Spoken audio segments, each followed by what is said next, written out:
జరగడం అనేది ఆ దర్శన అనేటువంటిది జరిగింది. ముహూర్త సమయంలో మంత్రాలు కలిగించడం అనేది జరుగుతుంది. తదుపరి కన్యాదాన కార్యక్రమంలో మహాసంకల్పం అనేటువంటి సంకల్పాన్ని నమస్కారం అందరూ శ్రద్ధగా వింటూ ఉన్నారు.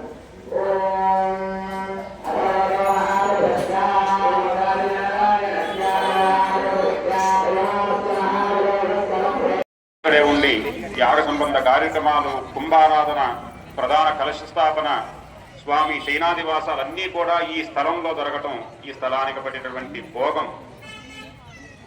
ఒక మనిషికి ఒక సమయం యోగం ఉంటుంది, కొన్ని రోజుల భోగం ఉంటుంది, కొన్ని రోజుల మనం చేసిన కర్మ తాలూకు ప్రభావంతో జీవనంలో ఉత్థాన పతనాలు ఉంటాయి. అటువంటిది ఇన్ని వందల సంవత్సరాల నుంచి ఈ చీరాల పట్టము ఇక్కడ ఈ ఇంత పూర్వం ఇల్లు ఉండొచ్చు, కానీ మన కుంభాభిషేక సమయానికి స్థలం ఖాళీగా ఉండటం, స్వామి సేవలకి స్థలం అవసరమవుతుంది యాగశాల నిర్మాణం కోసం అని అడగగానే వారు మంచి మనస్సుతో ముందుకు వచ్చి స్వామి సేవలో మేము పాల్గొంటామనేటువంటి ఉద్దేశంతో ఈ స్థలాన్ని స్వామి సేవల కోసం శుభ్రం చేసి అప్పగించడం ఒక పవిత్రమైనటువంటి కార్యక్రమం. నా ఇంట్లో జరుపుకోవాలంటే నా వల్ల కాదు, ఇవాళ కొన్ని కోట్లు ఖర్చు పెట్టినా కానీ నేను చేయలేను. అయాచితంగా స్వామి ఆయనకు అవకాశం ఇచ్చారు. మనం వెళ్ళి నా స్థలం ఉందండి స్వామి సేవా కార్యక్రమం చేద్దామంటే ఇప్పుడు ఇవాళ మనకేం లేదు చేయడానికి. ఈయన చేసుకున్నటువంటి యోగమేమో కానీ అదే చెప్పేది, పెద్దలు చేసినటువంటి పుణ్యకార్య ఫలం ఈ విధంగా ఆ వంశంలో పిల్లలకు తరతరాలుగా వస్తుంది. ఇంత పవిత్రమైనటువంటి కార్యం ఈ స్థలంలో జరిగిందంటే వారు చేసుకున్నటువంటి భాగ్యం మామూలు విషయం కాదు. ₹1,00,00,000 స్వామి సేవలో ఇప్పుడు ఇద్దామన్నా కానీ ఈ అవకాశం అందరికీ దొరకదు. మన ఇల్లు ఎంత ఉంటాయో మనకు తెలుసు. 2 లోపలికి వెళ్తే 4 బయటికి రావాలి. ఆలయం పక్కనే ఉన్నటువంటి స్థలం చక్కగా సౌకర్యంగా రహదారి పక్కనే అందరికీ అందుబాటులో ఎటువంటి ఇబ్బంది లేనటువంటి పరిస్థితిలో ఈ స్థలాన్ని స్వామి సేవకు వినియోగించడానికి వారు అందివ్వటం చాలా మంచి విషయం.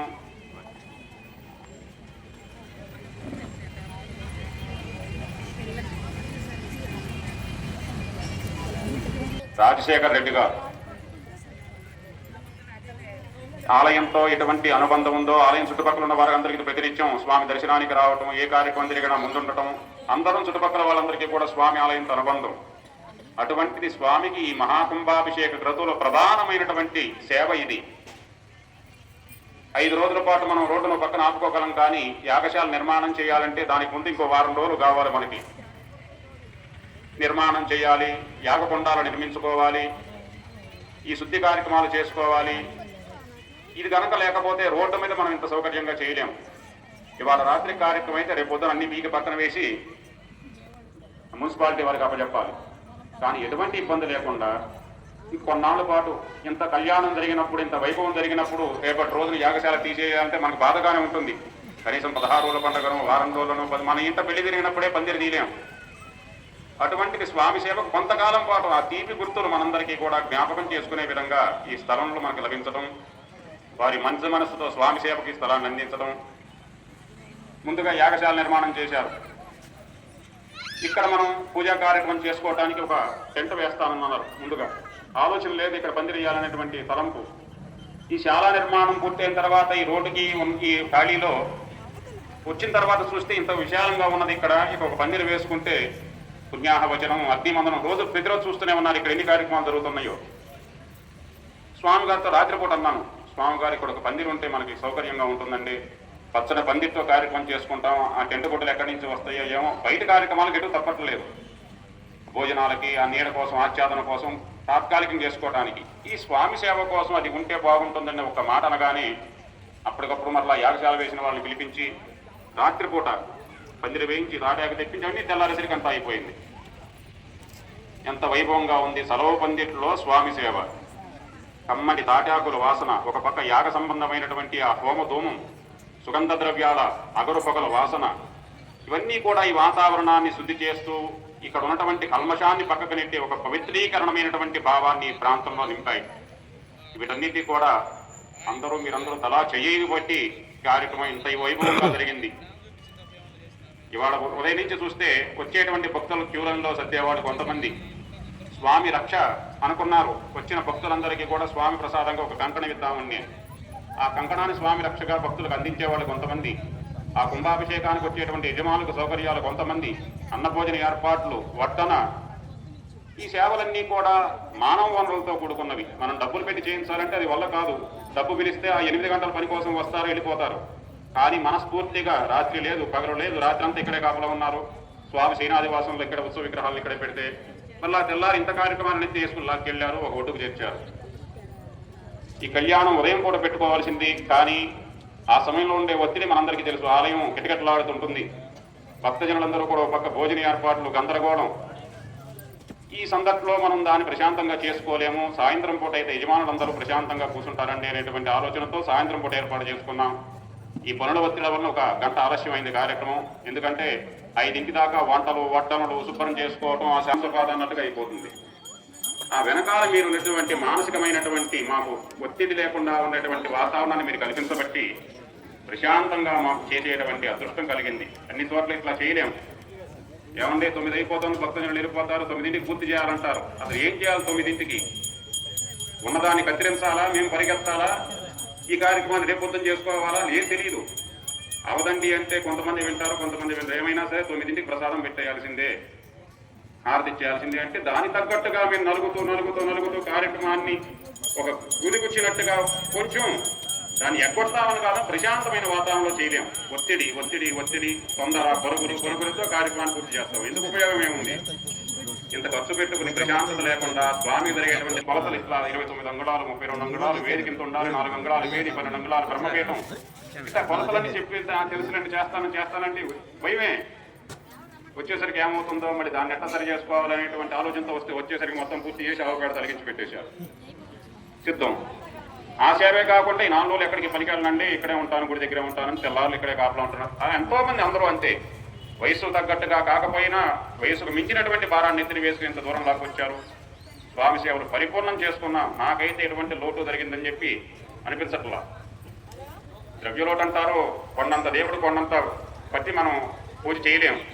మన భక్తి కొలది సమర్పించినటువంటి ద్రవ్యం, భగవద్గీతలో స్వామి చెప్పినట్టుగా ఎవరైతే నాకు భక్తిపూర్వకంగా తోయమైనను పుష్పమైనను సమర్పిస్తారో, అంటే కాసి నీళ్ళివ్వు, ఒక పుష్పం నా పాదాల మీద వెయ్యి, దాన్ని నేను మనఃపూర్వకంగా స్వీకరిస్తానన్నట్టుగా మీరు సమర్పించినటువంటి ద్రవ్యం, భక్తిభావంతో మీరు ఇచ్చినటువంటి ద్రవ్యం, ప్రతి ద్రవ్యం సద్వినియోగం చేయబడింది. మీరు రేపొద్దున మీరు వచ్చి అడిగితే లెక్కదామని చెప్పడానికి వారు సిద్ధమే. కొన్ని చోట్ల ఉంటాయి, మనం 10,000 రూపాయలు ఇస్తే ఆ 10,000 రూపాయలు ఎటుపోయినాయో గాల్లో దీపమే. ఇంకా అడిగితే రేపొద్దున అడిగితే 10,000 లెక్క నీకెందుకు చెప్పాలి, లేకపోతే అట్లాంటి కార్యక్రమాలు చేసేసి భాగ్యం మాకు ఇంకా కలగాలండి. ఇంకా కోరిక, ఇది చేసింది 5 రోజులు 20 లక్షలు 30 లక్షలు ఖర్చు పెట్టింది చాలా, ఇంకా మళ్ళీ ఇంకో దాత అంటున్నట్ట. ఆలయం అంతకుముందు పేరైకొత్త గారి చేత ప్రతిష్ఠించి 100 సంవత్సరాలు అవుతోంది, ఇంకా 2 ఏళ్లకో 3 ఏళ్లకో చెబుతున్నారు ఆయన లెక్క.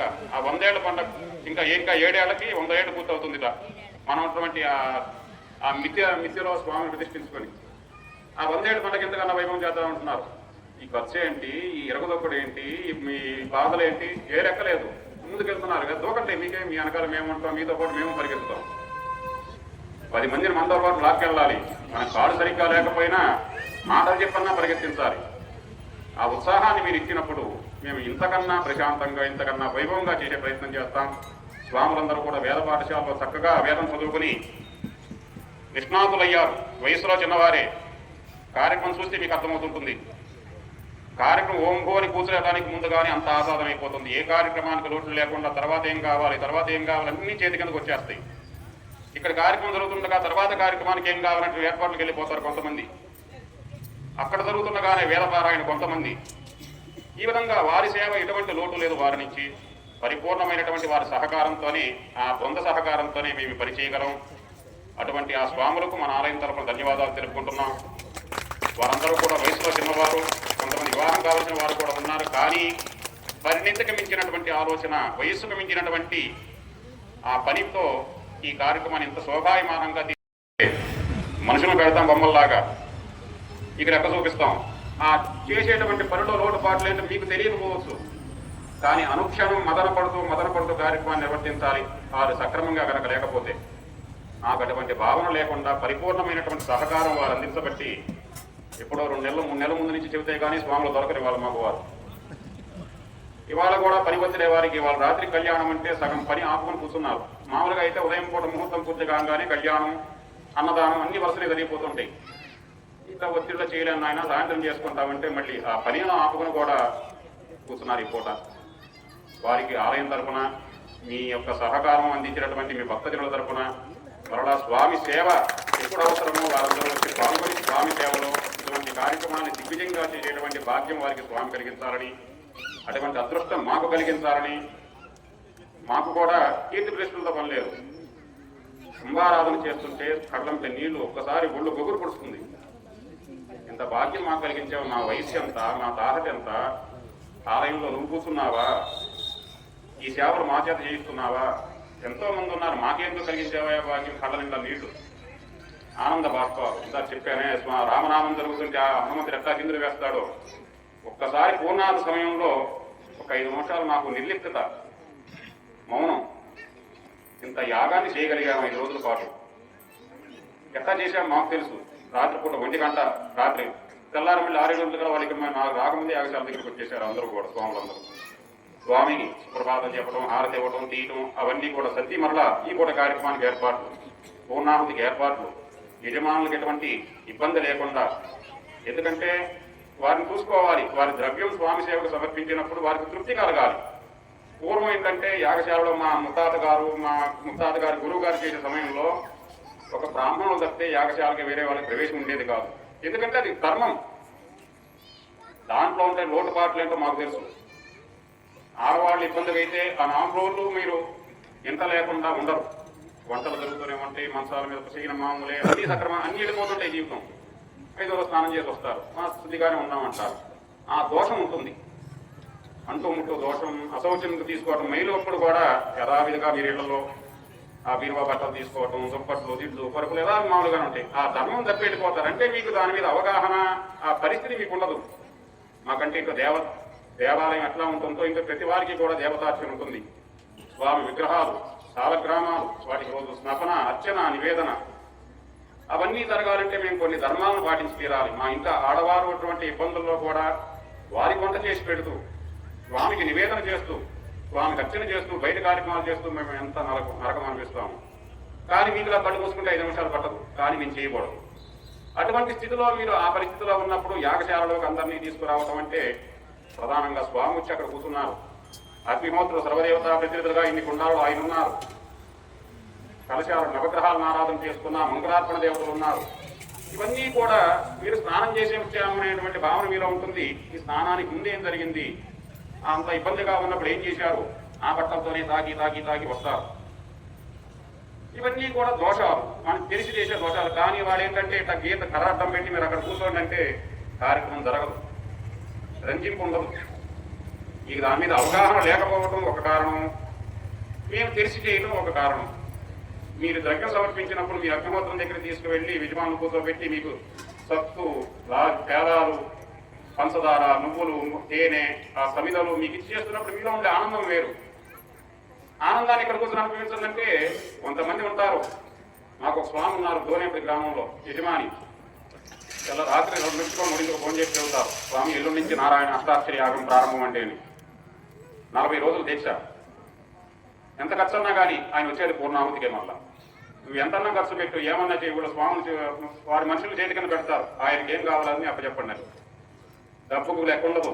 యాగ సంభారాలకి అసలు ఆలోచించాల్సిన పని లేదు. 30 మంది 20 మంది స్వాములు 4 రోజుల పాటు ఇక్కడే వంట, భోజనాలు, వంట మనుషులు, ప్రసాదాలు, ఊళ్ళో వాళ్ళందరికీ అన్నదానం. లెక్క ఉండదు దానికి. 40 లక్షలు కానీ 70 లక్షలు కానీ అయినే మొత్తం. అటువంటి పరిస్థితి కొంతమందికి ఉంటుంది. కొంతమందికి ఏంటంటే మనం 1000 రూపాయలు ఇచ్చాము, లేకపోతే 10,000 కట్టాము, 15,000 కట్టాము, స్వామి సేవ జరుగుతోంది, మీరు కట్టిన ద్రవ్యంతో మీరు పాల్గొనాలనేటువంటి తాపత్రయం మీకు ఉంటుంది. దాన్ని అర్థం చేసుకుని స్వామి గారు చెప్పారు, స్వామి యజమానులు కొంచెం అంటే నా పరిస్థితి ఆయనకి తెలుసు, నేను ఎంత కరాఖండిగా ఉంటానో కొన్ని విషయాలు ఆయన కూడా దగ్గరికి రాని. ఆయన అంత సరే అడిగిన తర్వాత కూడా దాన్ని మనం అంగీకరించలేకపోతే కార్యక్రమంలో రంజింపు ఉండదు. ఒకసారి రూపాయి ఇచ్చిన వారికి ఇంకోసారి ఇంకో 2 రూపాయల వారి భావన మనం కలిగించి ధర్మకార్యాలు జరిగే విధంగా చూడాల్సిన బాధ్యత మా మీద ఉంది. కాబట్టి మీ అందరికి కూడా కనీసం దీక్ష, కంకణం కొట్టుకోండి, సాంప్రదాయ వస్త్రాలు ధరించండి, యాగశాలకు రండి, ఆ మాటల వరకు చెప్పగలం. ఇంకా ముందు వెనక ఆలోచిస్తే మేము గడు మూసుకోలేము. గడు మూసుకుని కూర్చోవాలి. ఆ ఉన్న కొంచెం సేపు మేము ఏం చేశాము, మీ చేత ఏం చేయించాము, మీకు రాగానే ముందు పుణ్యాహజల ప్రోక్షణ ఉంటుంది. అంటే మీరు ఎట్లా వచ్చినా చేయగలిగిన విధ విధానాల్లో మాకు ఉన్న సౌకర్యం అది. గంగాది సర్వతీర్థ జలాలను కలశంలో ఆవాహన చేసి దానికి అభిమంత్రించి వేదమంత్రాలతో సంప్రోక్షణ చేస్తే ఆ శుద్ధి కార్యం మాకు చేత ఎంత మేము చేయగలుగుతున్నాం. మీరు బుతికిన బట్టలు కట్టుకొచ్చామని భావన ఎట్లా మీలో ఉంటుందో ఆ ముందున్నటువంటి పరిస్థితి, ఆ అశోచము అంటూ ముట్టు ఉన్నటువంటి పరిస్థితి, అవన్నీ కూడా కొంతలో కొంత మేము చేయగలుగుతున్నాం. అవి చేసి యాగరక్షణగా దీక్షించి ఆ దీక్షా వస్త్రాలు ధరించి సాంప్రదాయ వస్త్రాలతో మేము చేయగలిగినంతలో, ఇంకా అంతకన్నా మేమేం చేయలేము. మా చేత ఏం చేయించలేదు. ఇంతసేపు ఓపిక పట్టి వెనకాల కూర్చున్నారు. వారికి ఫలం రాకుండా ఉంటుందా? ఉంటుంది. వారు ప్రశాంతంగా ఉంటే చాలు. ఆ స్వామి సేవ వారి మూలంగానే జరుగుతోంది. ఆ ఫలం లేకుండా ఎక్కడికి పోతుంది? కనుక జరిగేటువంటి సేవల్లో మీ నుంచి మేము ఇంకా మీరు ఎక్కువ ఆశించి ఉండొచ్చు, లేకపోతే మేము తక్కువగా మీ చేత అవకాశం ఇచ్చి ఉండొచ్చు. ఇవన్నీ కూడా స్వామి సేవలో ఏది ఎంతవరకు అవసరమో, ఎవరిని ఎంతవరకు అనుమతించాలి, ఏ సేవలు ఎవరికి ప్రాధాన్యం ఇవ్వాలి, ఎవరిని ఎంతవరకు కూర్చోబెట్టాలి అనేటువంటి విచక్షణ మాకు ఇచ్చారు. కాబట్టి ఆ వెసులుబాటు ఇచ్చారు.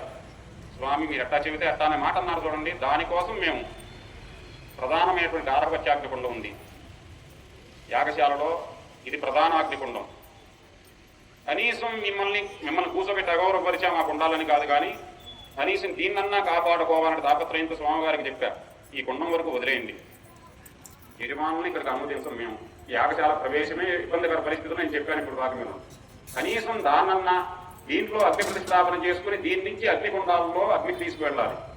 ఈ 5 రోజుల పాటు అన్ని కుండాల్లో అగ్ని కార్యం పూర్తయిన తర్వాత మళ్ళీ దాంట్లో అగ్నిని తీసుకొచ్చి దీంట్లోకి సమారోపణ చేసుకోవాలి.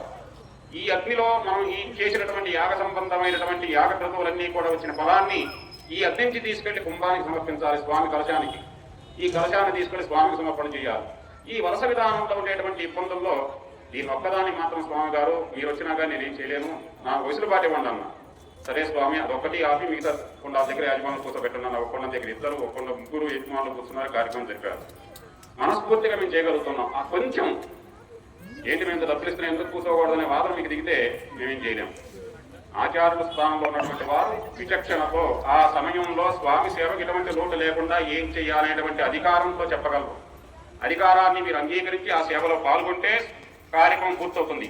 మీరు అంగీకరించకుండా ఒత్తిడి చేసినా కార్యక్రమం పూర్తవుతుంది, లోపం ఏర్పడుతుంది. ఆ సమన్వయం దెబ్బతిన్న తర్వాత ఈ పవిత్రమైనటువంటి అగ్ని స్వామికి సమర్పించాలంటే నువ్వేం చేశావనేటువంటి బాధ్యత నేను చూసుకోవాలి. స్వామి అడిగితే సమాధానం నేను చెప్పాలి, స్వాములు చెప్పాలి. ప్రధానమైనటువంటి గార్హపత్యాగ్నికుండంలో స్వాముల చేత ఆద్యహోమము, పాయస హోమము ఇవన్నీ కూడా దీంట్లో చేసుకున్నాం. మీ అందరూ కూడా సమర్పించారు, దాని కాదంటల్లా. మీరు చేసినటువంటి ఆ కర్మఫలం అంతా కూడా ఈ యజ్ఞలోనికి తీసుకువచ్చి దీని నుంచి కుంభానికి సమర్పించి ఆ ప్రోక్షణ చేసుకున్నాం. భక్తజనులందరికీ కూడా స్వామి అనుగ్రహాన్ని అందించడానికి ప్రయత్నం చేశాం. మా వంతు ప్రయత్నం ఎటువంటి లోటు లేకుండా చేశాం మేము అనుకుంటున్నాం. తెలియకుండా కొంచెం దోషాలు, అకాలంలో జరుగుతున్న ఈ కార్యక్రమాలు కొంచెం దోషమే, సకాలంలో జరగదు. ఎందుకంటే 10 మందితో పని. ఇవాళ ఉదయం చెప్పాం 7 గంటలకల్లా కార్యక్రమం ప్రారంభమవుతుందండి. వచ్చే యజమానులు వస్తే ఉంటారు, లేదా తర్వాత కార్యక్రమంలో పాల్గొంటారని చెప్పి ప్రారంభం చేశాం. అట్లా చేయబట్టి 9:30 కల్లా పూర్ణాహుతి పూర్తి గావించుకుని తర్వాత కుంభాన్ని ఆలయంలోకి తీసుకువెళ్ళగలిగాం. మీరు కనుక ఆలస్యమై మీకోసం కూర్చునే పక్షంలో ఈ కార్యక్రమాన్ని కుదించాలి, ముహూర్తాన్ని అందించాలి. ఆ వెసులుబాటు మాకు ఇచ్చారు కాబట్టి కార్యక్రమాన్ని పరిపూర్ణంగా మనస్ఫూర్తిగా చేయగలిగాం. ఆ స్వామి అందరికీ కూడా అనుగ్రహం పరిపూర్ణంగా అందించే ప్రయత్నం చేశాం. ఇవాళ ఆ స్వర్ణ కిరీటధారి అయినటువంటి మూర్తిని చూస్తుంటే ఒళ్ళు రోమాంచితం అవుతోంది. ఎంతమంది కష్టం దాంట్లో. ఇవాళ బంగారం ఎంత ఉందో తెలుసు. ఆ బంగారం ఉంటే పిల్లకు ఉంగరం చేసుకుందామనో, పిల్లాడికి గొలుసు చేసుకుందామనో ఆలోచన మీలో ఉంటుంది. అది స్వామికి సమర్పణ చేశారు. కొన్ని తరాల పాటు అది శాశ్వతంగా ఉన్నటువంటి నిధిగా మన ఆలయానికి ఏర్పడింది. స్వామికి శోభామైనటువంటి ఆభరణాన్ని మనం కుంభాభిషేక సందర్భంగా స్వామి సమర్పణ చేశాం. మీరందరూ కూడా ఈ విధంగా సహకరించబట్టి, ఆయన ముందుండి నడిపించబట్టి, వారి వెనకాల రంధంబులు లేకపోతే వారి బృందం చాలా మంది ఉన్నారు. కానీ ముందు నాయకుడిగా ఒకటి ఉండాలి కాబట్టి వారు నిలబడి ప్రతి కార్యక్రమం కూడా ముందు వరుసలో తీసుకెళ్తున్నారు. మీరు ఇచ్చినటువంటి ప్రతి రూపాయి సద్వినియోగం చేయబడుతోంది. ఈ ఆలయంలో అదొకటి నమ్మకంగా చెప్పగలం. మేము ఎక్కడికి వెళ్ళినా మేము మాట్లాడలేం, కానీ ఆ ప్రతి రూపాయికి లెక్కలు ఆయన చూడగలరు. ఇచ్చింది కూడా ధర్మానికి ఉంటుంది, కానీ